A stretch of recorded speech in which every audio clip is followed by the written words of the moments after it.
In the future, they're probably going to try to convince you that this is the way RPGs have always looked and always felt. But you and I, well, we know better, don't we? Let me tell you of the days of high adventure. So if you want to understand the fantasy genre, it is a must that you read Robert E. Howard. In his short life, he made an indelible impact. He wrote in a clear, concise style and could bring you into the middle of his pulse-pounding action like no other author I've ever read. For years, intellectuals looked down on him and his legions of fans, but as usual, intellectuals were wrong. His character Conan is just as relevant today as he was almost 100 years ago. Whether it's the original books, the pastiches, the comics, and even the movies, Conan is the most compelling sword and sorcery character of all time, and it's really not even close. It probably follows then that this character would figure in the world of fantasy RPGs. While always being acknowledged as a source of inspiration for the game, it actually took a little while for Conan to get the treatment he deserved. In 1985, TSR released the Conan role-playing game. It was sort of a beginner's game, made to be a little easier to grasp than first edition D&D, and probably going on the piggyback of the Arnold Schwarzenegger Conan movies at the time. In 1988, the license was passed to Steve Jackson Games, who did a GURPS iteration of Conan. Now, both these games came and went with just a few adventures for support. The reviews varied, but in the end, neither really made a significant impact on the RPG world. And then the Conan RPG license lay dormant for well over a decade. In 2004, Mongoose Publishing, known for a series of subpar to mediocre 3rd edition splat books up to that point, released Conan, the role-playing game. Yes, there was a little hesitation for many of us, given Mongoose's spotty reputation at the time, but we need not have worried, for they produced, in my opinion, the best version of Conan in RPG form. They handled the line with competence and love. Gone was the inconsistent quality of the quintessential line of products. Their Conan RPG made the OGL license sing in their hands. It, not Pathfinder, is to me the best iteration of 3rd edition D&D out there. They understood the source material and weren't afraid to take a few risks. They leaned into the tawdry nature of pulp fantasy without apology and made a game that brought the Hyborian Age to life. Whether you were playing Conan or a no-name Bossonian, this game was fun as hell. I'm going to give you 5 things I loved about Mongoose's Conan the role-playing game. If you've played or ran this game, I'd love to hear what you have to say in the comments below. So without further ado, here we go. One thing the earlier TSR game allegedly did not do well is magic. It downplayed it, thinking that the players would lean more into the warrior thief type of Conan. But what fun is that, right? Using the framework of D&D's 3rd edition, Conan captures the dark sorcery of the Hyborian Age perfectly. A sorcery is actually part of the scholar class, and they can become very powerful.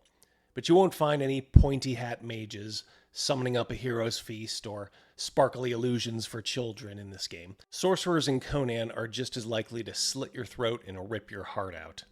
Having one of these guys in your party is more dangerous than being a lost pet in Springfield, Ohio.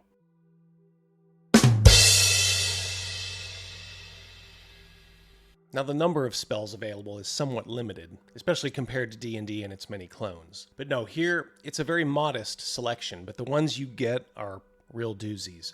Summoning Lovecraftian beasts, bringing forth a black plague, making pacts with demons to do your bidding, and, well, my personal favorite, draw forth the heart, which works exactly how you imagine it probably would.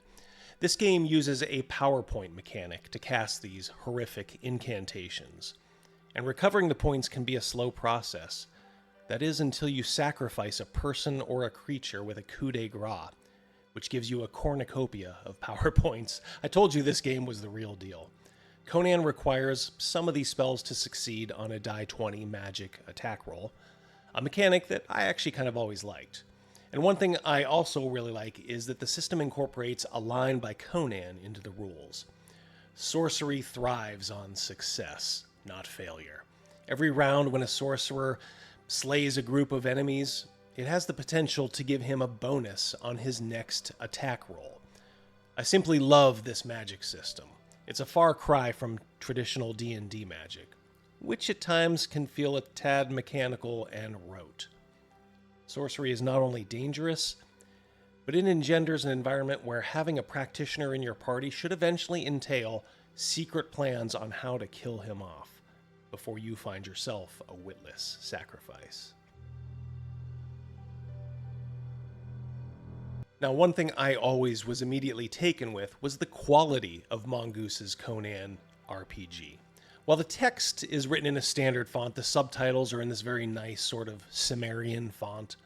There's a beautiful frame around each page, which invokes the style of Robert E. Howard perfectly. In the second edition of the game, Mongoose went all in, going from PG-13 to R-rated on that page framing. In any other game aside from Conan, it would have come off as a cheap trick, but here, it works. The artwork, for the most part, is very solid, enhancing the darker tone of the setting. Take a look at this piece showing some of the standard weapons available. There have been pieces like this in just about every fantasy RPG rulebook, but for some reason, in this one, it just kind of feels a little different. It kind of feels like Frazetta, it feels like Howard, feels like Conan. Most of the source books in the game were hardback too, at a time when that sort of thing wasn't the norm. There were also a few beautiful box sets, which I'm always a sucker for. The one on Shadizar is particularly good in my opinion.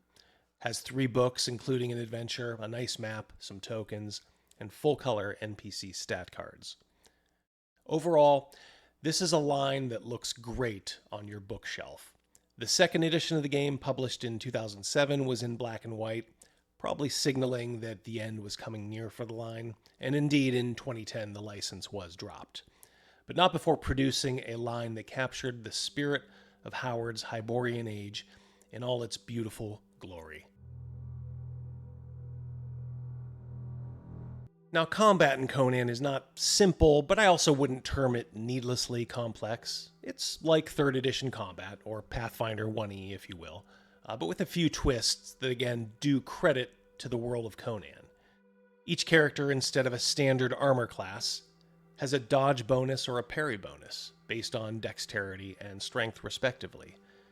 Those allow you to avoid being hit.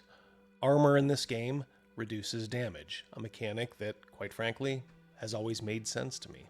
It requires a little bit more constant math each round of combat, but I think the juice is probably worth the squeeze here.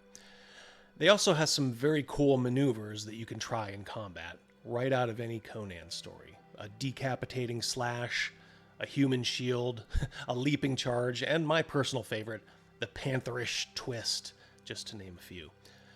One rule that always made me smile in this game is the fact that if you're at 0 hit points, taking a drink of wine or ale can restore you to 1 hit point and get you back into the fight. Now, the classes in this game are a nice change of pace from the norm. You can naturally play barbarians, but also borderers, who are kind of like rangers. There's also soldiers, nomads, thieves, nobles, pirates, and scholars, which is where you can choose to follow the path of sorcery, if you dare. Aside from that, there are standard feats, and the game uses the skill system from 3rd edition more or less out of the box. Now, I can take or leave this. It works in the confines of the game pretty good, but it obviously adds a layer of complexity and bookkeeping, as it always did. As I said in my last video on Castles and Crusades, I don't particularly like it when characters can kind of horn in on the territory of other classes, the fighter picking locks and finding secret doors, etc. I'd be of a mind to house rule in this game a stiff penalty whenever that type of situation arises. Anyone that ever played D&D or Pathfinder from 3rd edition onward would have no trouble with the mechanics of this game. In fact, you can insert any D&D monster, if you so desire, with very little difficulty. Combat and dark magic is of course the focus of the game, more so than in most fantasy RPGs, and I'm happy to say that the system makes great use of the OGL license in this regard. We may never see a Conan line like this again. The women are portrayed as overtly sexual and at times deadly. They're not afraid to have damsels in distress, as well as the sultry sorceress who will use sex to lower your defenses right before you find yourself drugged and ready to be sacrificed. The dusky villains of Stygia are still the bad guys. In future versions of the game, I half expect the Cimmerians to become the real villains with their barbaric white privilege and all.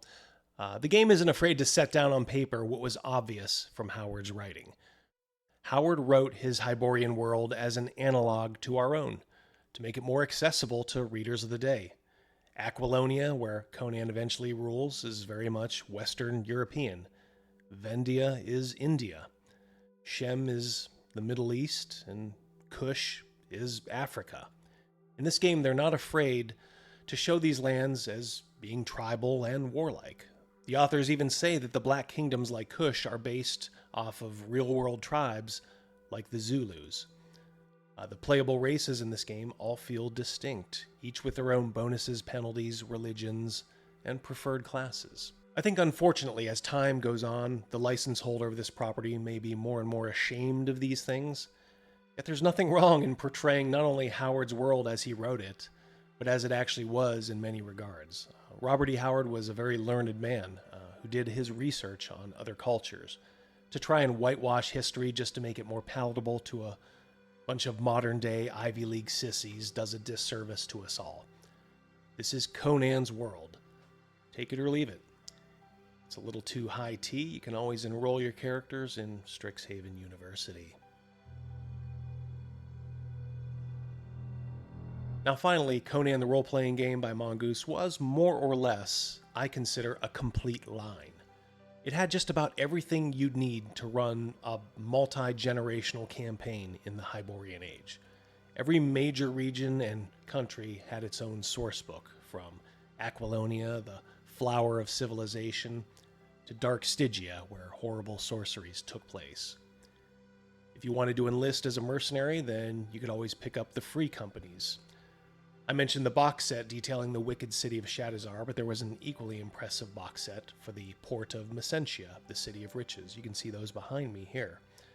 There were also some very good adventures for the line as well, including one where you can try to plunder the legendary Tower of the Elephant, in case you wanted to rule that in your campaign, Conan just sort of bypassed that one in his legendary career. Now, obviously, this line has been dead for some time.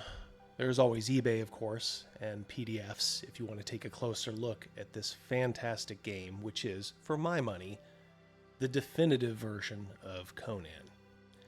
I know some of you are wondering what I think about the Modiphius version of Conan, which just completed its line this past year. Now, I do have the rulebook for that one, as well as just a couple of source books. But aside from reading it over a few years back, I haven't ran or played that game. Perhaps if I get enough input from you guys, I'll give it a shot. Let me know if you played, though, or ran Mongoose's Conan, and what your feelings were on it. I'd love to hear your stories. Did you play Conan? You certainly could in this game.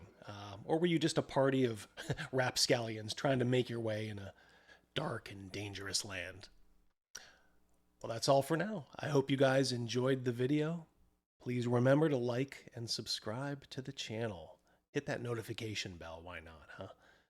Remember to join us every Wednesday at 7 p.m. Eastern Standard Time for The Lair. That's our weekly live stream where we talk about events of the day inside the RPG world and outside of it. We also do some video commentary, generally just try to have a good time while we goof off. We hope to see you there.